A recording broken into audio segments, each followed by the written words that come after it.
Hey guys, it's Melanie. Happy Wednesday and welcome back. Yes, my hair is purple. It's purple. This is not a permanent thing. I don't permanently color my hair anymore.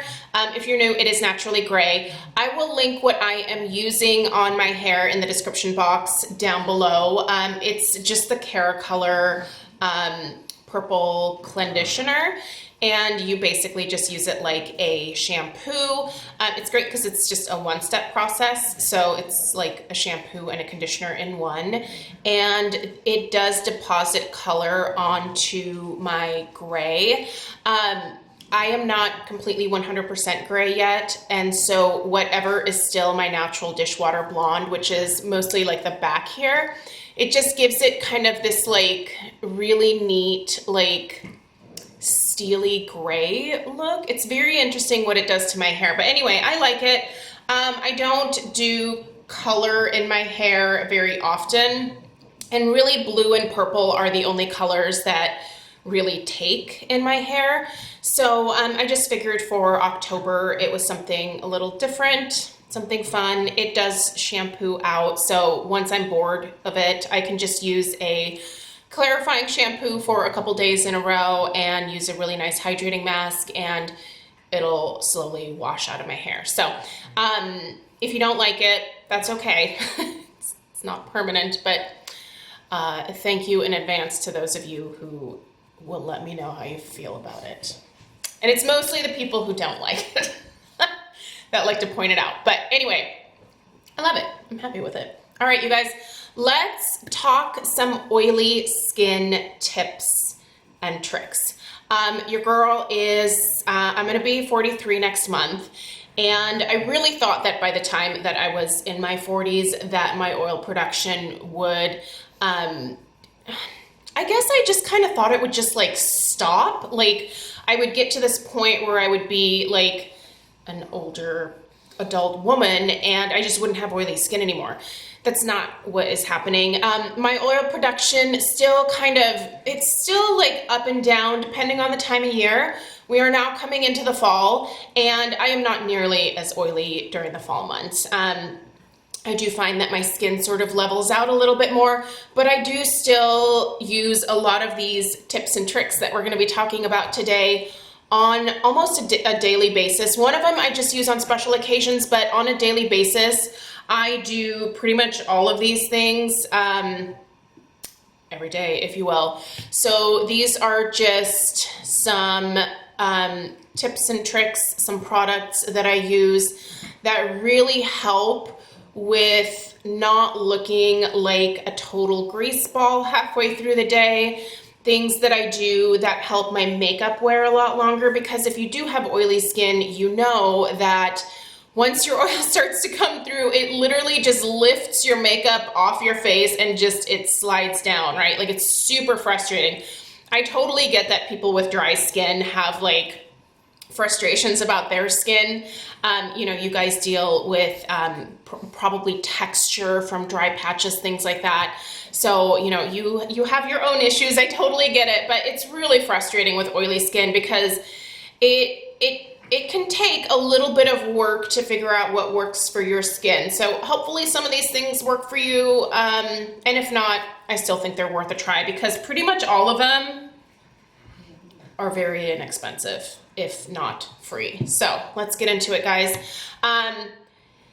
First thing I do, and this seems very counterintuitive to those of you with oily skin who maybe have not tried this, but one of the things that has really helped my oil production sort of level out is moisturizing my skin. And here's the thing, every time that you apply something to your face that makes it matte or somehow dries it out, your oil glands are going to think, uh-oh, there's a problem. Things are dry on the surface, send up more oil, you know, like basically send in the cavalry to fix the problem. And what's gonna happen is if you are not hydrating your skin properly, it's going to think that it needs to produce more sebum to help hydrate the surface of the skin. Not what you want when you already have oily skin. So do not use products that are constantly drying your skin out. And especially don't use those products if you're not willing to follow up with a really nice hydrator. Say like pretend you like to really do clay masks. You should really only do them maybe once a week. I even do them like once every couple weeks. And during the cooler weather months, I actually, for the most part, put my clay masks away because I don't want to suck any excess oil out of my skin. What is there during the fall and winter is fine. I'll work with it. I don't feel the need to like remove it. In fact, I just step up my hydration game. So I use hydrating toners.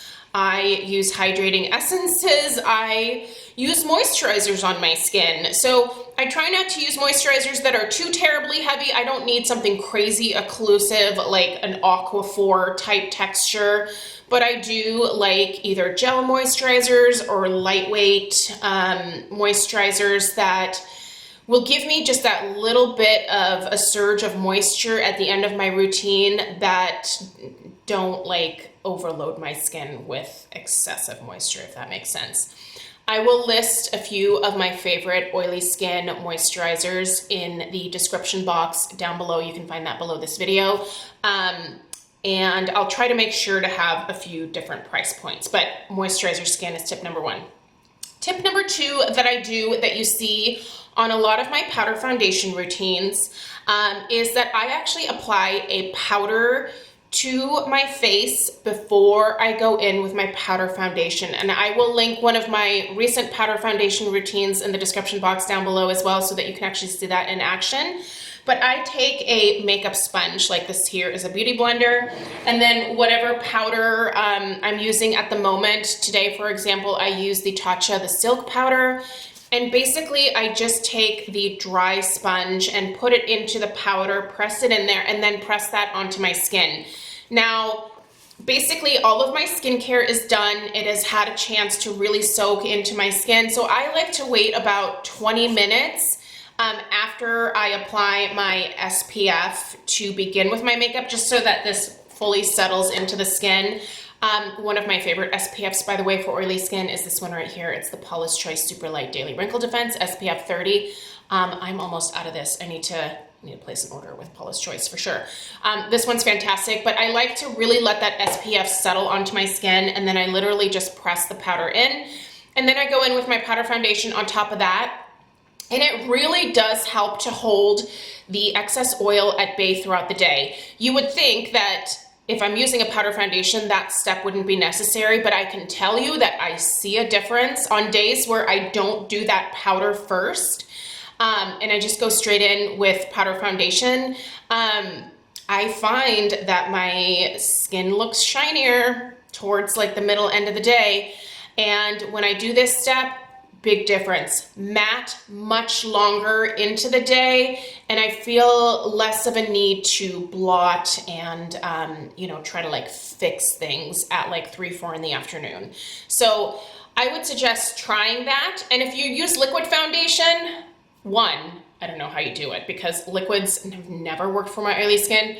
I would suggest trying some powder foundations. There's lots of different formulas. If you've tried 1 or 2 and you didn't like them, try more. There are so many powder foundations on the market, and a lot of them are really great. Laura Geller Balance and Brighten is my number one. The Wander Beauty Wanderlust, I think it's the Wanderlust powder foundation, is incredible.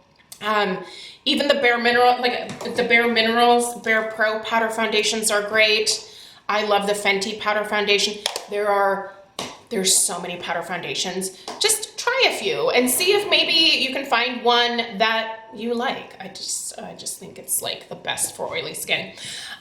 Okay, this next tip might make you cringe just a little bit, and I only do this on very special occasions. So say Craig and I are going to a wedding, say we're going out to like a party or something with our friends, and I really need my makeup to look good like well into the evening.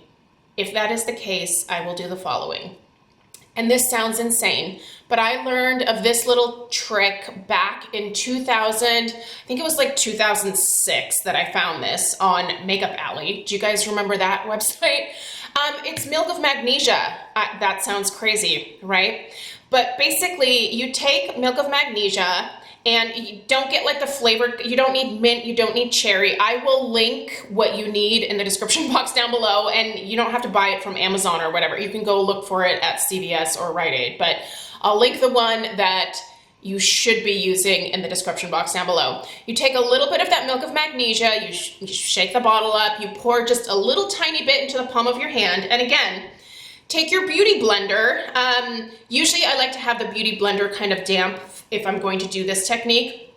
I don't even have milk of magnesia right now. This is how long it's been since I've felt like I've needed to do this. The last bottle I actually just got rid of probably about 2 months ago.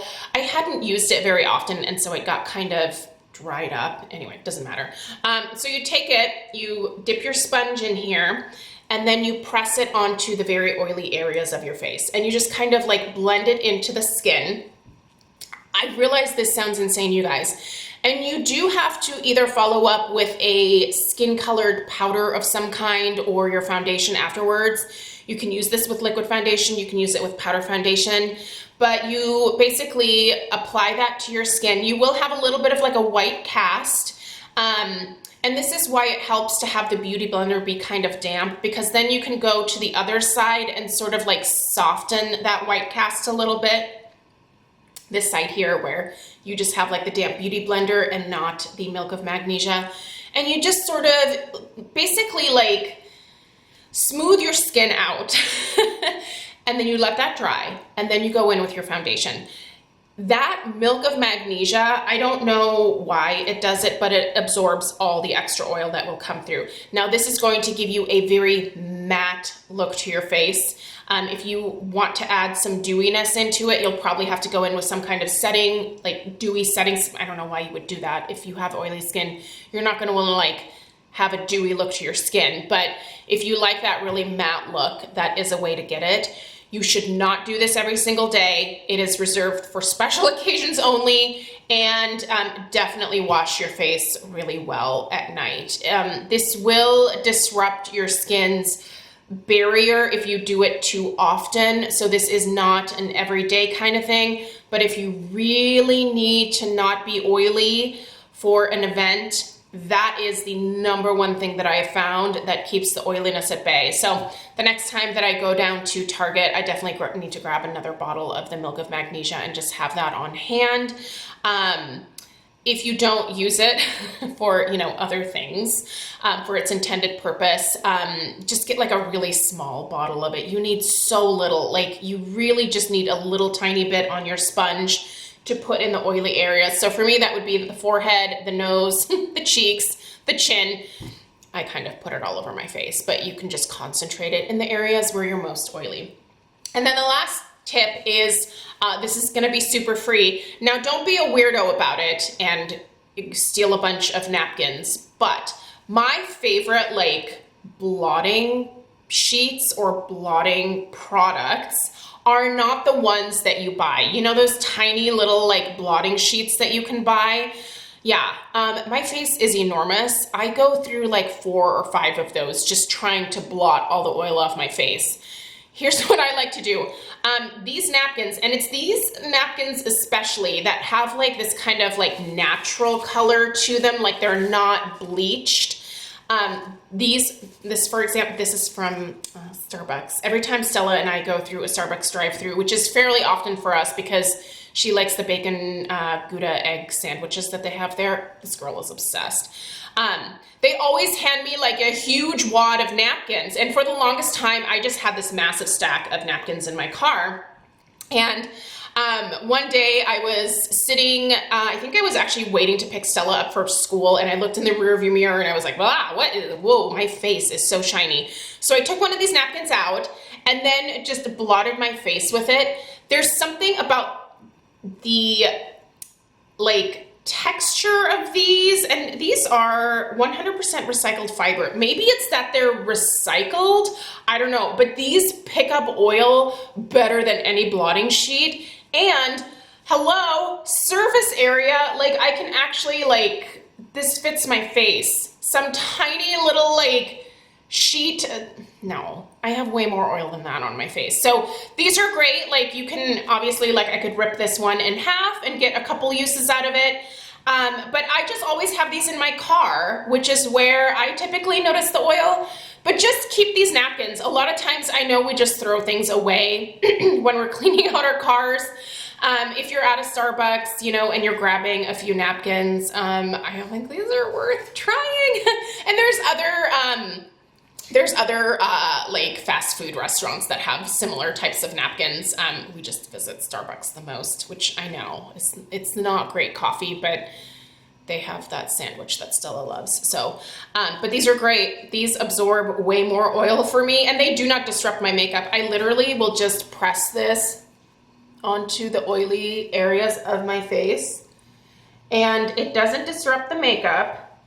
But, and I'm not even really oily right now. It's still pretty early on in the day, so she hasn't come through yet, but believe me, I'll have some oil this afternoon.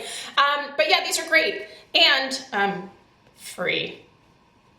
Don't throw these napkins away. If you don't use them to wipe your face, save them to you know, blot your oil. But those are the 4 things that I do for my oily skin that really help the shininess, either keep it at bay, stop it from coming through altogether, or just kind of help regulate things overall. And the moisturizer, using good products that are gentle on your oily skin, I think is like the key thing. But that's like a switch that you really have to hit in your head, because as an oily person, like you have this constant need to just dry your face out. You're like, if I just stop the oil production, then I won't be shiny all the time. But it really does just make things worse. So be gentle with your skin. It makes a big difference. So anyway, you guys, I hope that this was helpful. Sorry that the lighting kept like getting all funky.